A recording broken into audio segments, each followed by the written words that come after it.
Maldives. More than minister, he is the great educator and motivators and great leaders, and his rich experience about education. He has a great vision toward the education and making this planet more sustainable. So I'll happy to introduce Dr. Abdullah. Is an enthusiastic educationist, over 30-year experience in the field of education. He is currently working as a Minister of State for Education, Maldives. Before this, he was the Vice Rector of Avid College, Maldives. He served as a Principal of Government School for 18 years, and he did a School Management Diploma from NIE, Sri Lanka, the Bachelor of Commerce, major in Accounting and HRM from University of Tasmania, and Master of Educational Leadership from the Nottingham University, and Doctor of Philosophy in Instructional Leadership from the ACIE University, Malaysia. As an achievement-oriented personal, he was awarded Academic Excellence Award from Binary University, Malaysia. He was also awarded the Dean of Role of Excellence from University of Tasmania. Furthermore, he got award from President of Maldives and Qasim Ibrahim Award of Excellence by becoming the best student from Binary University in 2006. He was awarded the Principal of the Year in 2010 from the Ministry of Education, Maldives. He also became the best story writer in the first film festival held in Maldives. Besides, he became the best orator from debate competition by public service media in the Maldives. I welcome Dr. Abdullah, and please share your views as a keynote speaker. You are our first speaker and guest speaker and keynote speaker. Thank you, Mr. Virendra. Assalamu alaikum and very good morning to all of you. It's really a great pleasure and privilege to be part of this important conference. The theme of conference, curriculum comparison. This is really a great initiative. So I thank founder of Green Mentor, Mr. Virendra, and also other keynote speakers and distinguished speakers, attendees, and everyone who is presenting and who is participating this conference near and far. Once again, very good morning to you all. Let me share my screen.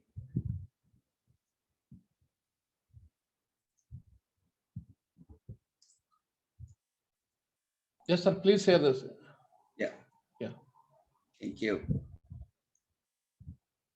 In my speech, I'm going to talk about futuristic curriculum, because we are living in a turbulent world, and knowledge is changing, technology is changing, and kind of skills changing. So our curriculum should be with futuristic perspective. Therefore, I'm going to talk about a little bit about futuristic curriculum. When we are talking about a futuristic curriculum, first of all, we have to ask certain questions. At first, we have to ask, what will the world like be 20 plus years from now? Because if we are preparing our students for present, when they, after 10 years, after 15 years, when they go to the job market, everything will be changed. Therefore, curriculum developers and educators should envision what kind of world are we preparing our students. And second question is, what skills will your child need to be successful in this world you have imagined 20 years from now? Definitely, those skills will be different from now. Those skills will be different from 2 years, 3 years, 5 years. Therefore, we should understand this. And third question is, what kind of learning experience is needed? And the fourth question is, what would be the requirement for future job? So these questions we should ask, and curriculum developers should ask, school managers and teachers should ask. This is how we can prepare our students for future. Otherwise, if we are teaching students for the present jobs, when they join the job, they will be already out of date, they will be obsoleted. Therefore, we need to have futuristic thinking. When we talk about futuristic perspectives in curriculum, what comes to my mind is what former education minister of USA, Richard Riley, what he said. He said, we are currently preparing students for jobs that don't yet exist. So we are preparing students for jobs. Those jobs cannot exist yet, using technology that haven't yet been invented. So our students, our current students, they will be using a kind of technology which is not yet invented in order to solve problems. We don't even know our problems yet. Therefore, we should understand how we should prepare our students for future. So this understanding and these perspectives should be very clear for the policy makers, curriculum developers, education managers, and teachers as well.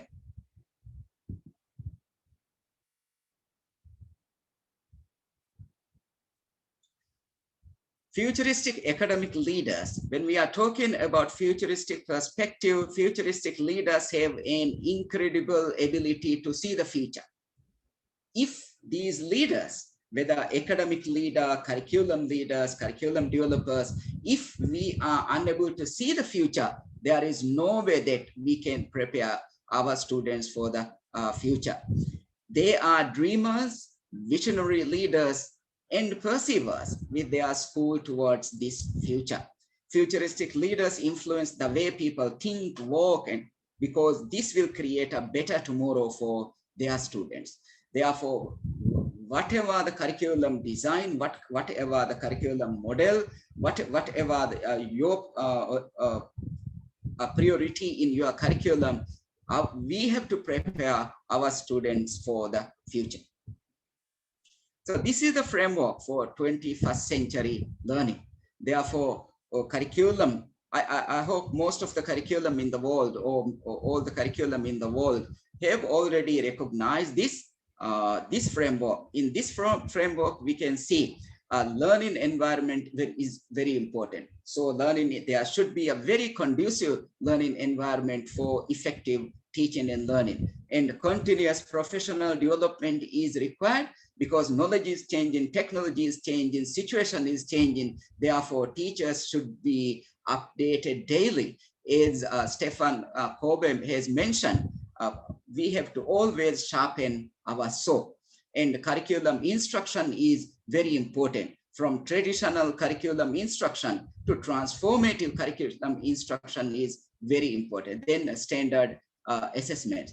And in the curriculum framework, there should be core subjects and 21st century themes. Then another important thing is 3L of 21st century. The first L is life and career skills. I will go into detail. And second L is learning and innovation skills. And third L is literacy skills. That includes information, media, and technology skills. Therefore, whatever the kind of curriculum design we have, we should incorporate these 21st century skills and core subjects.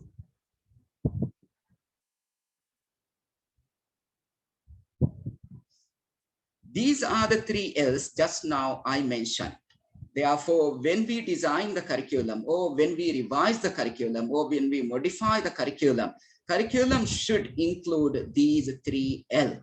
So let's look at the first L, learning skill. This is very important, but rarely educators give emphasis to teach the student learning skill. Rather teaching learning skills, we just teach them knowledge or skills or inculcating values. But before we do this, we have to give emphasis on teaching students learning skills. So learning skills of 21st century includes 4 C's. These 4 C's are critical thinking, creativity, collaboration, and communication. Therefore, whatever the subject, whatever the lessons, always, or whatever the grade, uh, in process of curriculum developing or in curriculum implementation, educators should give emphasis developing these skills on their students. So if they are critical thinkers, creative inventors, collaborative team workers, and effective communicators, then they will be successful in future. So whatever the kind of job they are going to shoulder in future, if they are equipped with these skills, then they will be ready for the job. So once again, I just want to highlight the importance of these learning skills. And then after learning skills, the second L is life skills. Life skill is another important thing to prepare students for future. The first learning skill is flexibility. We are changing in a turbulent world, and things are changing very frequently. So they should be able to change or adapt according to the situation. So teaching flexibility is important. And leadership, initiative, productivity, and social skills. So all these life skills are equally important to any content. Uh, Traditionally, educators give emphasis for the content. Teachers gave emphasis on content, but content should not be a priority. Content is a source, or content is a tool to develop these skills. And the last L is the literacy skills. So literacy skills for 21st century means information literacy, media literacy, and literacy on technology. So these 12 skills together is considered as 21st century skills. Therefore, according to my point of view, whatever the country, whatever the state, the curriculum should incorporate these 12 skills, and these 12 skills should be developed within the classroom and outside of the classroom. And after 3L, just now I mentioned the traditional 3R should be still in the curriculum. So these 3R includes reading, writing, and arithmetic with core subjects. So although these are in the past decades, this is how most of the curriculums have been developed with this perspective. But now, top of this, we need to have 3Ls just now I have shown. And next, so I'm just sharing my perspectives, preparing students for future. Just now, I mentioned you about on 12 21st century skills, 3R, then now another 5P. These 5 Ps have been identified by UNESCO. According to UNESCO, to teach the students, these 5 Ps are very important. This is a new initiative of UNESCO in 2019. So according to UNESCO, to educate the students, we have to focus on developing these 5 Ps. The first P is people. First P is people.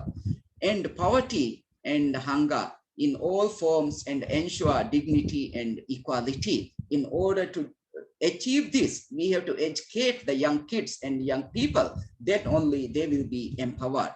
Next is prosperity, ensure the prosperous and fulfilling lives in the harmony with the nature. And the third P is peace, foster peaceful, just, and inclusive societies. And fourth P is partnership, implementing the agenda through the solid global partnership. So our students should be able to work collaboratively in teams. And the last P is planet, that is protect our planet, natural resource, and climate for future generation. I am happy that Green Mentors really focus on this. planet part, and they have already converted 1,000 schools in their state and some schools in USA, which is very important. In the Maldives, we are also trying to establish green schools called Fehi Madrasa. I hope in future we can collaborate with green mentors to get their expertise.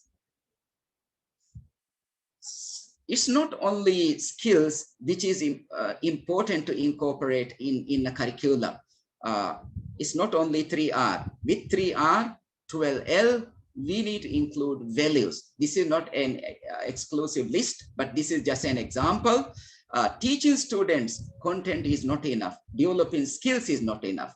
To lead a bright life, for the harmony of the society, we have to inculcate values.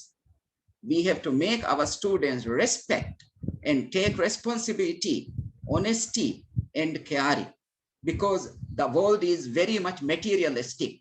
So in order to minimize this, we need to give emphasis on social capital. Social capital means teaching our students love, care, respect, all these.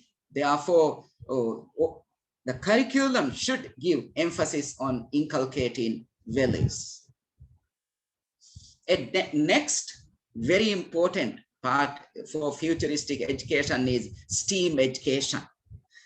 So STEAM education is very important, as we can see, and as we all educators, we know what STEAM education is. So it is science, technology, engineering, art, and mathematics. Therefore, we should give importance to STEAM education, because most of the jobs, emerging jobs in developed countries and developing countries are related to STEAM.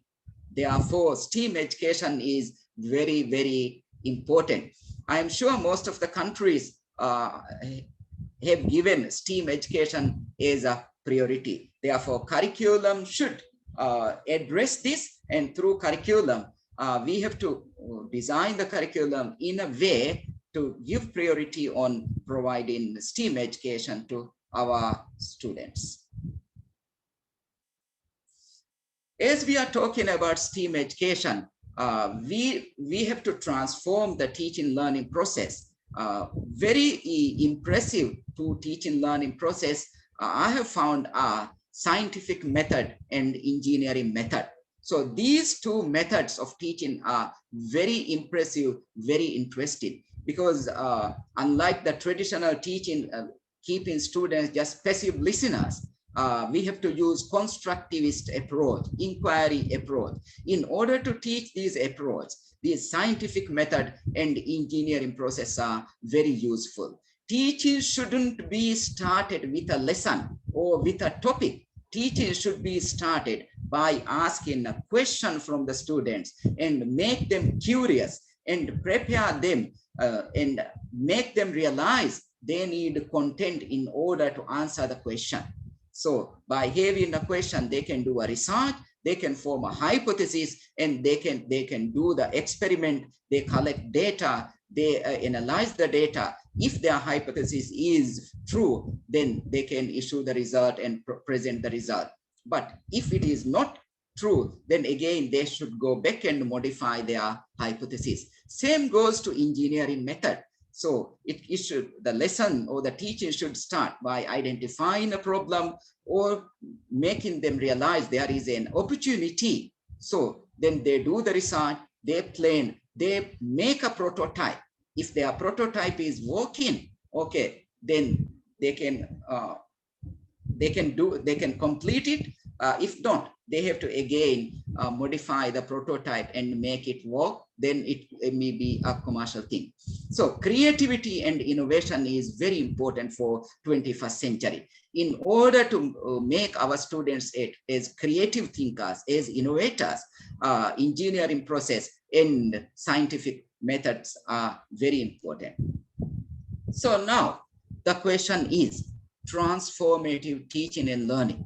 So I just want to throw this question to educators and curriculum developers. What kind of pedagogy are we going to use? Are we going to give our message to the students' ear, or are we going to put it in their mind? So this is the very important. Even we have a very good curriculum, if the right pedagogy is not identified, if the right pedagogy is not used to implement the curriculum, the effectiveness of curriculum will not reach. Therefore, our classes across the world, according to my opinion, should be transformed, should be changed. I know some teachers are very innovative and some education system are very good, but most of this education system are still very traditional. So I call upon educators to transform the pedagogy in order to make learning meaningful for the students. As we are talking about transformative pedagogy, one good method is project-based bicycle model. So this project-based bicycle model, you can see, it's not only the teacher doing everything for the students. You can see the teacher wheel, you can see the student wheel.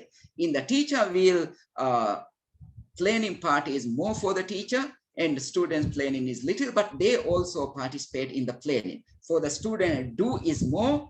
For the teacher, do is comparatively less. So this type of teaching pedagogy should be introduced, should be included. So that's then students can be better prepared for their life. So before conclusion, so questions, comments, concerns, problems, and complaints. Therefore, all these things are there. You also have those. I also have some of them. So some of my concerns are, even we change the teaching pedagogy, project-based, problem-based, inquiry-based. How about the terminal examination? Still terminal examination are very traditional. The standard terminal examination, whether it is from CBSE, Cambridge, or Edexcel, wherever it comes from, still we are testing the knowledge only. So this is my concern. We ignore the values, we ignore the skills. Therefore, we have to transform the whole education system from curriculum to examination. The last concern is merit-based job qualification. So all these should be changed. So that's all I want to share.